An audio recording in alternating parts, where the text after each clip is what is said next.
In the previous video, we talked about while loop and the need of iteration statements.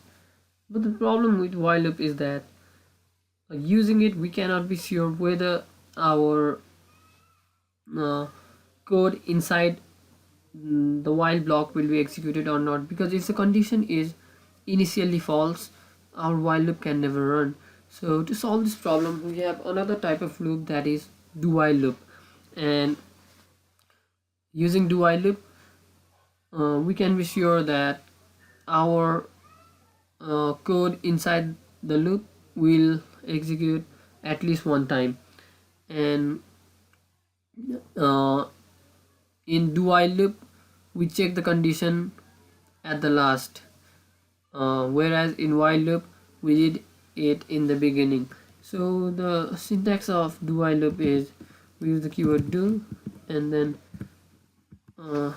this block, and we have the while keyword, and then condition goes here.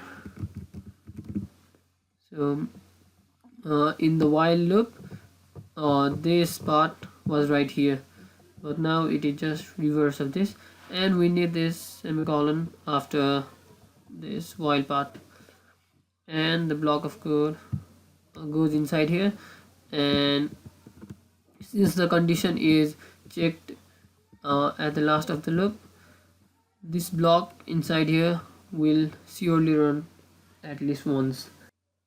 Since the best way of learning any programming language is by doing it, let's write a program using this do while loop. So in this program, we will ask the user to enter a password, and if the password entered is wrong for 3 times, then we will give the message access denied, and if the password is entered correctly, then we will just print the message access granted. So first of all, we need the scanner object. User input equals new scanner, and then system dot in, and we will go to source and then organize imports so that the scanner class will be imported. And now a string variable to store the correct password, and that will be string pass, and let's set it to 1 2 3 4 5. And finally another string variable, that will be key, and it will store the password entered by the user. So now let's print the message system.out.println, and then enter the password, change this print line to print, and then key equals user input dot next line. And now we will enter in the if statement, and if here we will check whether key is equal to pass or not. If, and then with the primitive data types in Java, we could simply to compare two variables, we could simply do pass equals key, but we cannot do this type of comparison with string data types. So to compare two string data types, we name the first variable, any variable, that will be pass, and then dot equals, and then we mention the other variable key.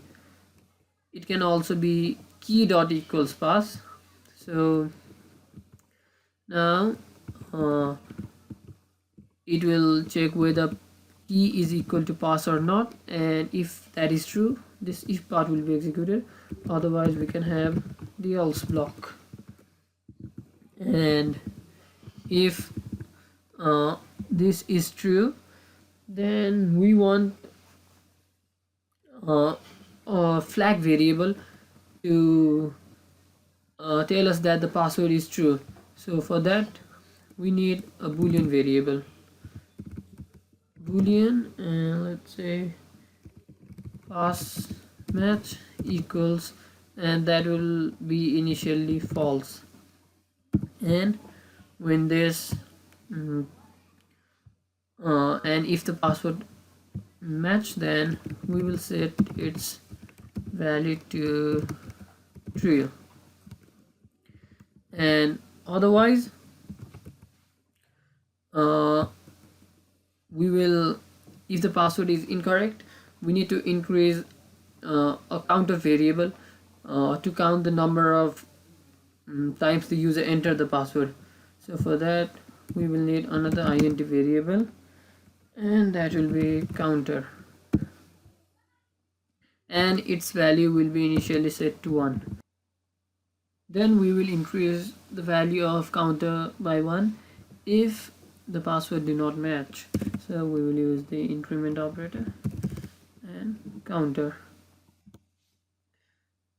and the final part will be to set this condition, and we want this loop to continue if the counter is less than or equal to 3, and as well if pass match is false, because until and unless counter is less than or equal to 3, that means the user has not exceeded the limit of entering the password.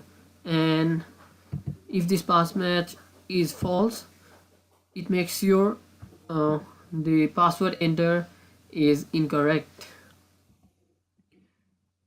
So when the flow of the program moves outside this loop, then we need to have another condition, and else. So if the value of pass match is true, then that means the user entered the password correctly, and we can print the message, print line, access granted, and else it will be access denied. Let's also print another message when the password is entered incorrectly, and that will be enter again, and use this new line escape characters so that when this enter the password prompt is printed again, some line will be left. So we are all done. So let's run the program. Enter the password. So give a wrong password, 56789. Enter again and enter the password. So again this time also enter the password incorrectly, and again it will say to enter the password, and we get the message access denied. So let's run this again, and we have enter the password, and this time also enter a false password, and now enter it correctly. So we get access granted.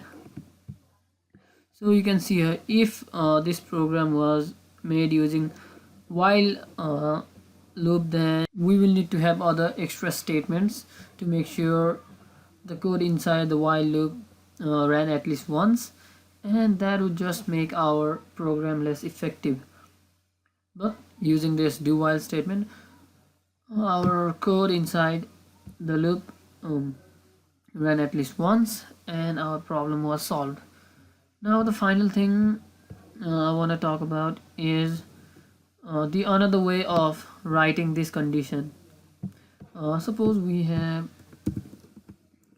a if statement, and here we have a condition, and let's say we want to run this if statement if the condition is false. So if the condition is false, then this whole condition will actually result in true, and this if statement if block will run. And this can be done in another way, that is by keeping an exclamation sign and then the variable name condition. So what this exclamation sign does is it reverses the nature of the boolean value. That is, if it is false, then it will be true. If that is true, then it will be false.